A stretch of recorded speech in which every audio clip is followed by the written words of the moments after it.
Assalamualaikum and salam Sarawakku sayang. And this is the news at 12.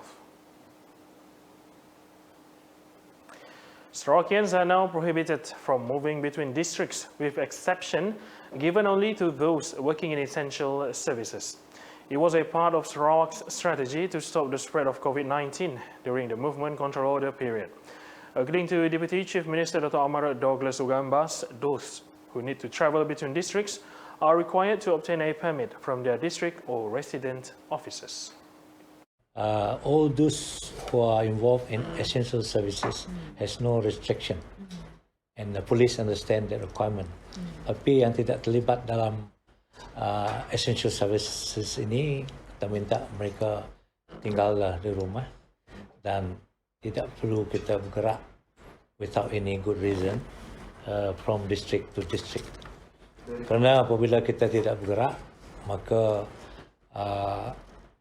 peluang virus itu untuk merebak dari satu tempat ke satu tempat dapat kita putuskan. Inilah yang penting. Kita bukan memang susah. There are some it's not some sacrifice, tetapi ianya adalah untuk keluarga, untuk mereka masing-masing.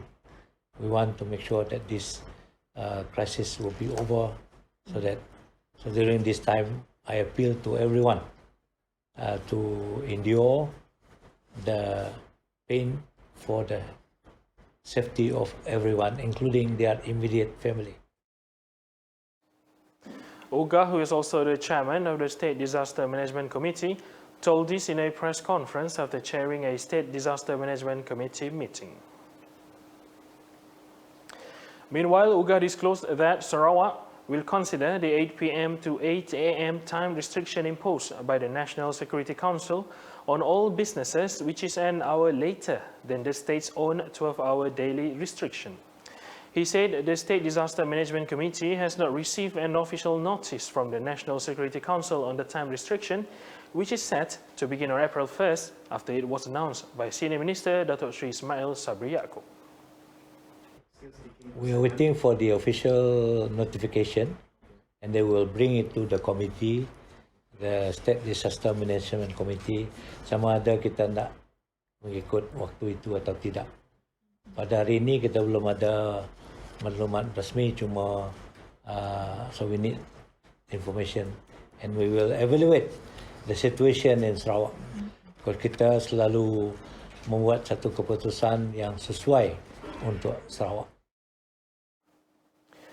On another matter, Uggah is requesting the Health Department to come up with guidelines that needs to be complied with by quarantine centres before placing any person under investigation of POI cases there. According to him, this is to ensure quarantine centres are fit for quarantine and that those placed there are truly isolated. Task today is we minta medical department to come up with a garis panduan. What is the standard of quarantine that need to be complied with before we can move anybody into that area. That will ensure that the place is fit to be quarantined, it's clean, it has facilities cukup, dia tidak doesn't share a common bathroom, juga doesn't share tempat makan yang sama, because that is the purpose of quarantine, to cut off them from the rest. So kalau tempat mandi sama, kalau tempat tu kotor, then I don't think we should send anybody to that type. And well, that's all from me. For more news, go to tvsarawak.com. Don't forget to share this video. I'm Iqbal Yusuf. Thanks for watching.